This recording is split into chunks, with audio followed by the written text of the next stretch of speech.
March 24th, 2025, 5:15 a.m. West Dublin is still cloaked in darkness when the first Garda units move in. Doors are kicked, armed officers pour into homes. Seconds later, over 1,000 miles away in Spain, the same is happening, this time in the industrial outskirts of Castellón, where masked officers storm a warehouse. Within minutes, 12 men are in custody, 6 arrested in Ireland, 6 in Spain. No shootouts, no chaos, just cold precision. This wasn't a raid, it was a statement.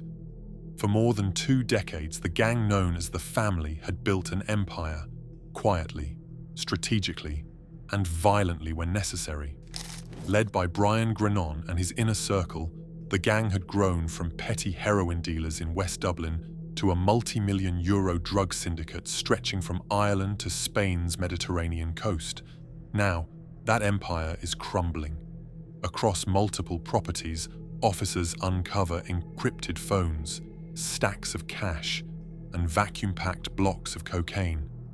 In Spain, 4 trucks are seized, each modified with custom hydraulic compartments for smuggling. The value of the drugs alone is staggering, over 30 million euros. For the Garda National Drugs and Organised Crime Bureau and their counterparts in the Guardia Civil, this is more than a win. It's a landmark moment. But how did a local gang go global? What allowed them to thrive while others fell? And what was the critical mistake that finally brought them down? To answer that, we need to rewind the clock nearly 30 years, back to a small housing estate in Ballyfermot, where it all began.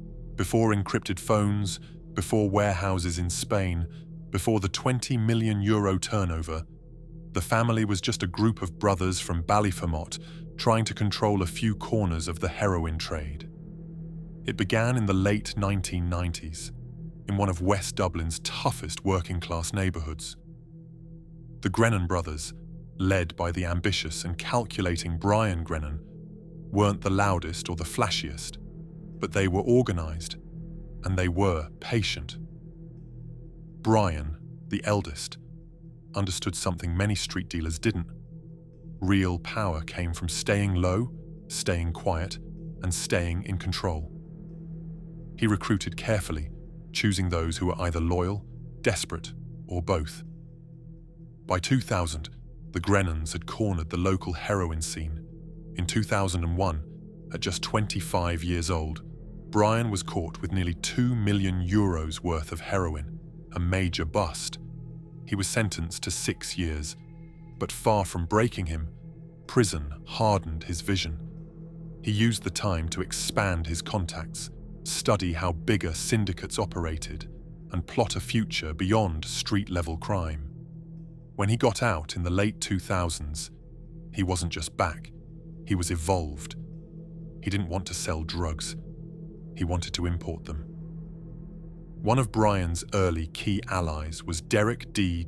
O'Driscoll, a seasoned Dublin criminal with a background in armed robbery and a network of underworld contacts.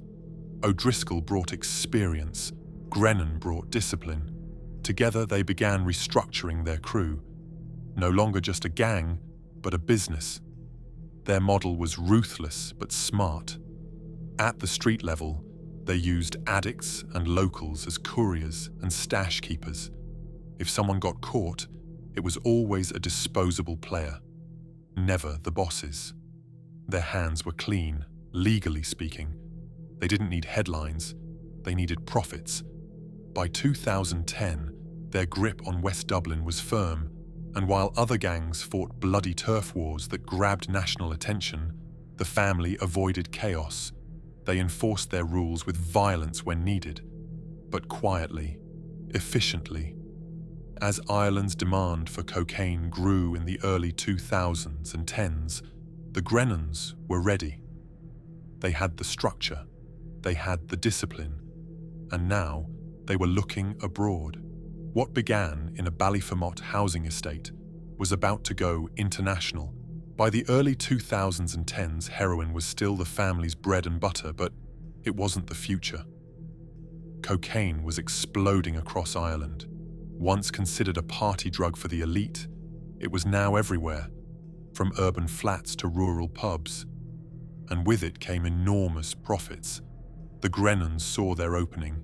Unlike the Kinahans or flashy street gangs, the family didn't flood the streets with violence to claim territory. Instead, they outmaneuvered the competition.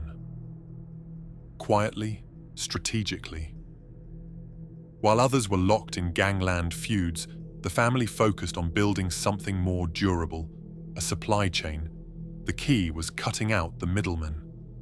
Around 2013, the group began cultivating links directly on the European mainland. Brian Grennan and trusted lieutenants spent time in Spain, laying groundwork for what would become a critical part of their empire. They established low-profile but high-functioning hubs in Valencia, Murcia, and Malaga, regions long known as gateways for South American cocaine flowing into Europe. Their Spanish base of operations centered around a discreet warehouse in Castellón de la Plana, just inland from the Mediterranean coast. This wasn't just a stash spot, it was a distribution hub. From there, drugs were concealed inside trucks, often fitted with custom-built hides accessible only through hydraulic lifts or remote controls. These weren't crude smuggling jobs. They were engineered, professional-grade concealments capable of beating routine customs checks. And the volume was staggering. By 2020, law enforcement estimated the gang was importing up to 50 kilos of cocaine per month, enough to generate 20 million euros annually. The Spanish operations weren't run by strangers. The gang placed trusted Irishmen on the ground, expatriates who blended into the local scene but answered only to Dublin. Back home, the coke flowed into a nationwide distribution network. The family didn't just supply Dublin, they wholesaled to regional gangs across the country, forming alliances with groups in North Dublin, Limerick, Cork, and beyond. They weren't just dominating, they were outsourcing domination. And with the Kinahan cartel increasingly under global pressure, the family didn't just fill the void. They overtook it.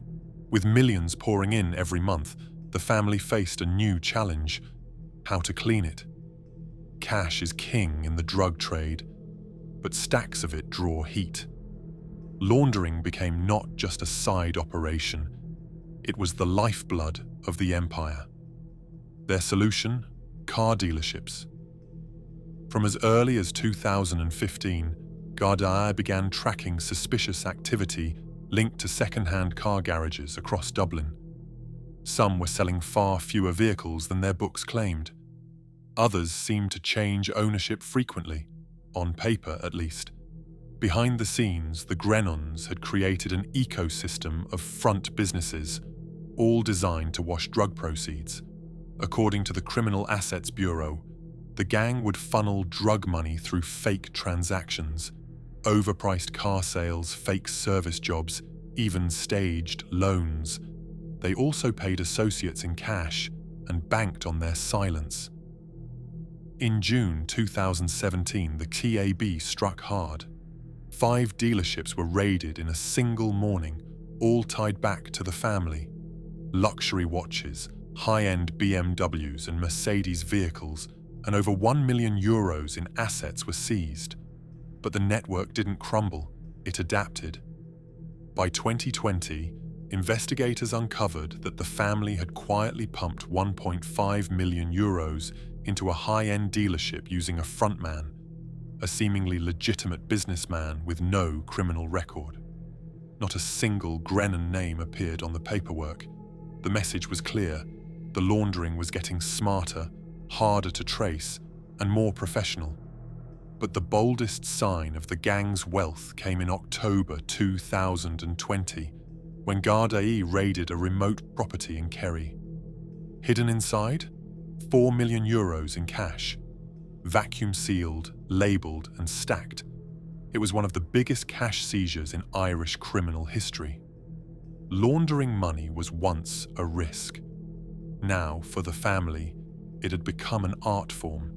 If the family had a signature move, it was their methodical approach to smuggling.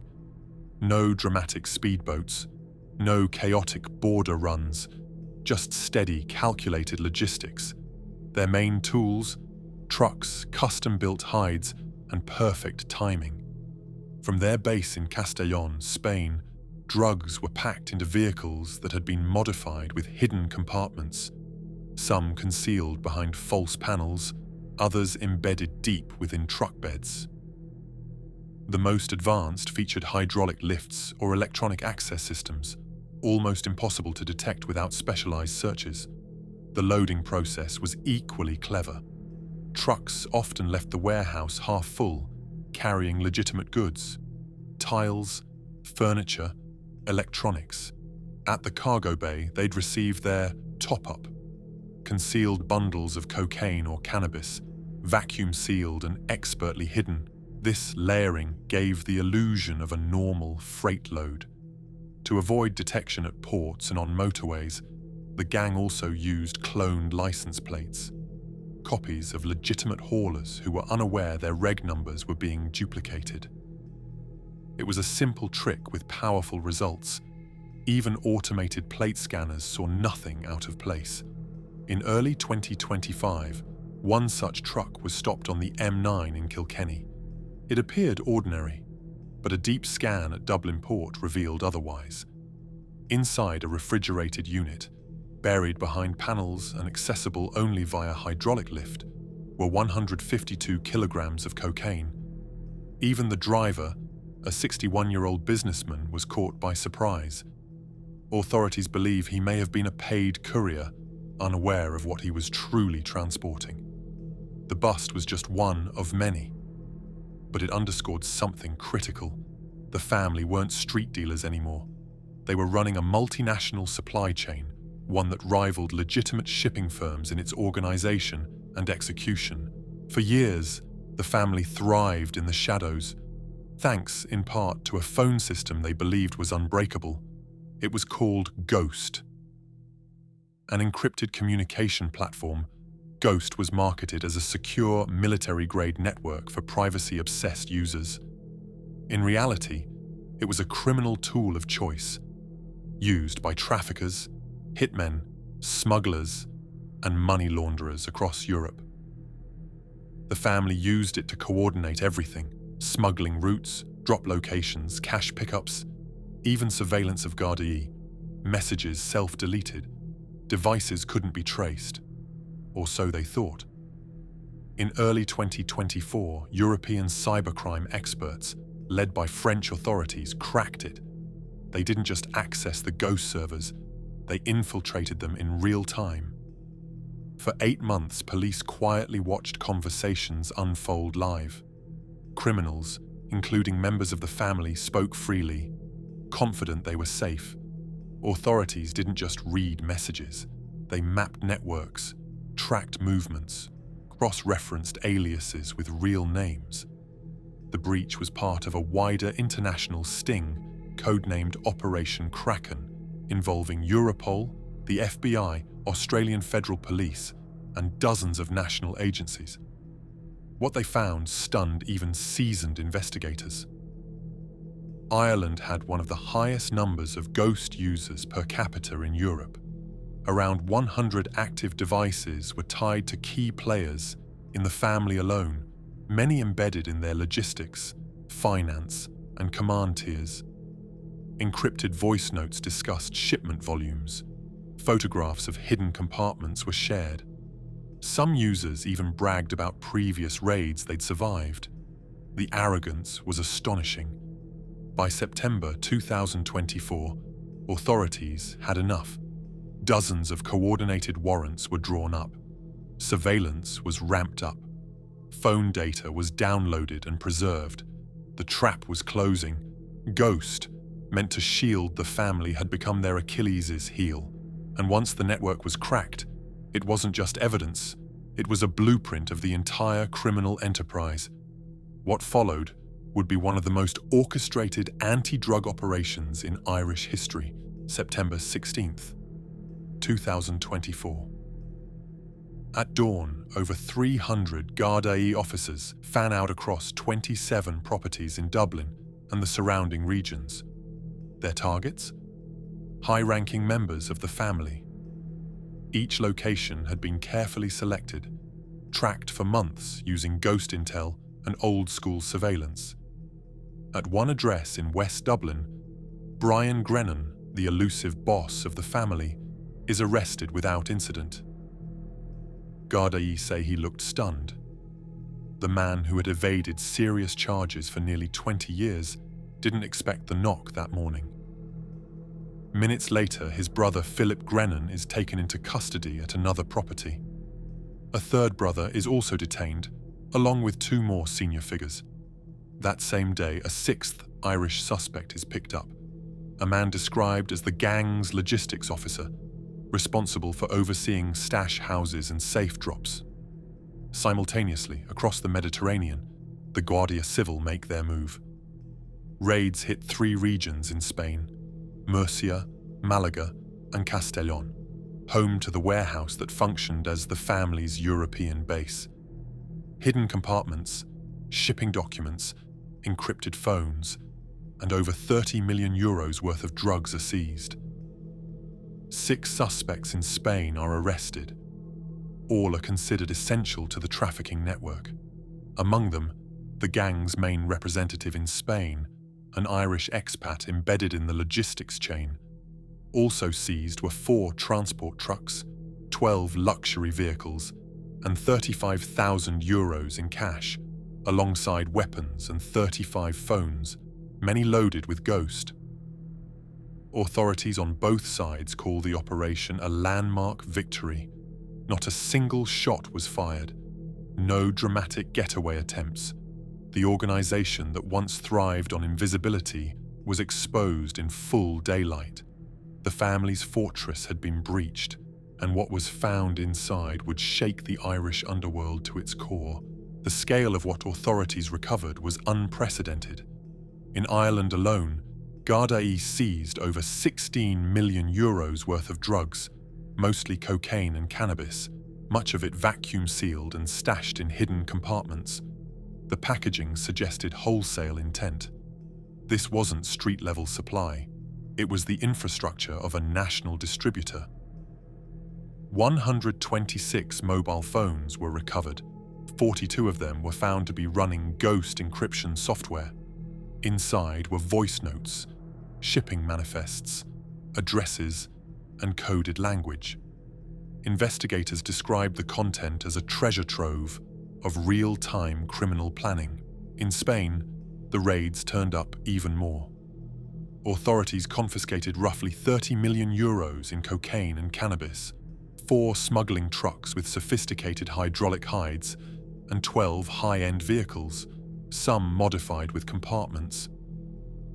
35,000 euros in cash was found in drawers and glove compartments, pocket change in comparison, but damning in context. Also recovered, a pistol with ammunition, multiple laptops, and an array of burner phones, tools of a modern drug empire. One of the most damning pieces? A detailed ledger, a handwritten record of shipments, dates, and codes. It linked specific vehicles to specific drug loads. The case against the family wasn't just built on whispers anymore. It was built on paper, on phones, on facts. With the family's top leadership in custody, the focus now shifts to the courts. In Ireland, the suspects face a range of charges: drug trafficking, conspiracy to import narcotics, money laundering, participation in a criminal organization, and potentially conspiracy to commit murder if evidence from encrypted communications holds up. But the prosecution faces a unique challenge: admissibility. The backbone of the case is ghost, its messages, call logs, and user data. Defense lawyers are already preparing to argue that the evidence was obtained through unlawful surveillance or violates privacy laws.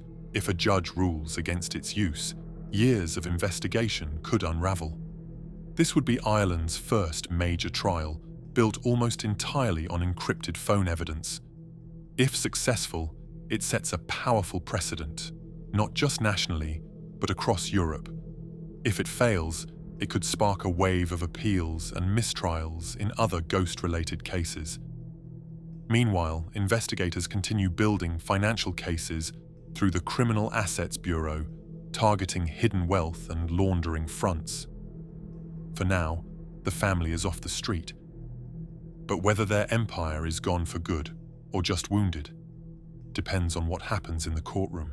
In the aftermath of the raids, the family's empire lies in pieces. Its leadership is behind bars, its warehouses are emptied, its cash reserves, once hidden in rural stash houses and laundered through legitimate-looking businesses, have been seized by the state. For years, the family built their power in silence, thriving in the absence of the media attention that consumed their rivals. They prided themselves on being different, methodical, cautious, and nearly invisible. While other groups were torn apart by ego and violence, the Grennans expanded like a quiet storm, outmaneuvering not just rival gangs, but law enforcement itself for over 2 decades. What ultimately brought them down wasn't a rival faction or a spectacular internal betrayal. It was technology, the very encrypted platform they had come to rely on for operational security. Ghost, once seen as an untraceable lifeline, became the doorway through which police walked straight into the gang's most sensitive operations. Authorities are calling the takedown a blueprint for future international operations, especially as encrypted platforms become central to modern organized crime. Still, within Ireland's underworld, the question isn't whether the family is gone, it's who steps in next. Their network, profits, and contacts remain tempting assets, and where there's money, there's always someone waiting in the wings.